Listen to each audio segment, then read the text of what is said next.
Ticket வந்து ஜாஸ்தின்னு சொல்லி ஏத்தல, யாரையுமே ஏத்துக்கு. எப்படின்னா ஒரு நார்மலா ஏறும்போது தான் ஏறுவாங்க. டிக்கெட் விலை கேட்டுட்டா ஏறுவாங்க. டிக்கெட் விலை கேட்டுட்டு தான் ஏறுவாங்களா எல்லாரும்? பஸ் ஏறும்போது டிக்கெட் விலை கேட்டு தான் ஏறுவாங்க. ஏசி பஸ் இருந்தா கூட கேட்டுட்டு ஏறுறது நியாயம் இருக்குது. ஒரு சாதாரண பஸ்ஸுக்கு எதுக்கு கேட்டுட்டு ஏறுவாங்க? நான் இங்கிருந்து பேசுறேன். என்னது 40 ரூபா டிக்கெட்டு 110 ரூபாவா? என்னங்க சொல்றீங்க? அரசு பேருந்தில் அதிக கட்டணம் வசூல். உங்க ஏசி பஸ் ரிப்பேர், அதனால நார்மல் பஸ் கொடுத்துட்டாங்க, சரியா? அதனால நீங்க ஏசி பஸ்ஸோட காசை வாங்கிட்டு இருக்கீங்க. எல்லாரும் ஏசி பஸ் காசு 140 ரூபா சொன்னா கேக்குறீங்க. 140 ரூபா இருக்கு. ஏசி பஸ் 140 ரூபா. டிக்கெட்ல ஏன் ஏர் கண்டிஷனர் போட்டிருக்கீங்க?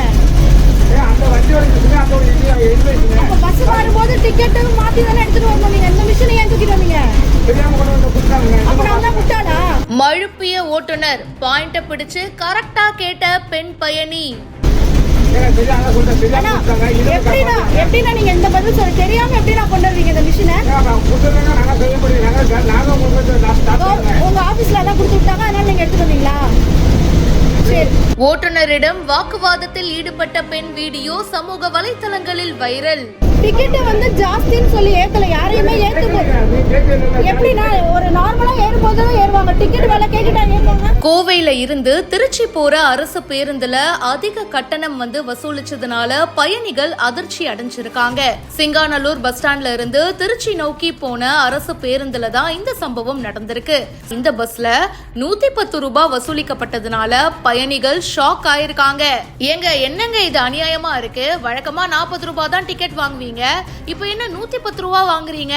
இது ஏசி பஸ் கூட கிடையாது, நார்மலான பஸ் தானே, அப்புறம் எதுக்கு இப்படி எல்லாம் வாங்குறீங்கன்னு ஓட்டுநர் கிட்ட ஒரு பெண் பயணி வாக்குவாதத்துல ஈடுபட்டிருக்காங்க. முதல்ல ஓட்டுநர் மழுப்பிக்கிட்டே நிறைய பதில்கள்லாம் சொன்னாரு. அதுக்கப்புறமா பாயிண்ட் புடிச்சு கரெக்டா கேட்டதும் ஒத்துக்கிட்டாருங்க. ஏசி பஸ்ல யூஸ் பண்ற அந்த பயணிச்சீட்டோட மிஷினை மாத்தி எடுத்துட்டு வந்துட்டோம், அதனாலதான் இந்த கட்டணம் அப்படின்னு உண்மையை ஒத்துக்கிட்டாரு. ஒரு பக்கம் என்னதான் ஓட்டுநர் மேலயும் நடத்துனர் மேலயும் தவறு இருந்தாலும் இன்னொரு பக்கம் பஸ் ஓட்டிட்டு இருக்கும் போது இந்த பெண் பயணி பின்னாடி இருந்துகிட்டே கேள்வி கேட்பாங்க, வீடியோ எடுப்பாங்க. அவரும் திரும்பி திரும்பி பதில் சொல்லிட்டு இருப்பாரு. பஸ் ஓடும் போது இந்த மாதிரி வீடியோ எடுத்திருக்க வேணாமேன்னு பல நெட்டிசன்களோட கருத்தாவும் இருக்கு. இந்த வீடியோ பத்தின உங்களுடைய கருத்துக்களை ஷேர் பண்ணுங்க. இப்பவே பிஹைண்ட் ரூட்ஸ்க்கு ஃபாலோ பண்ணுங்க.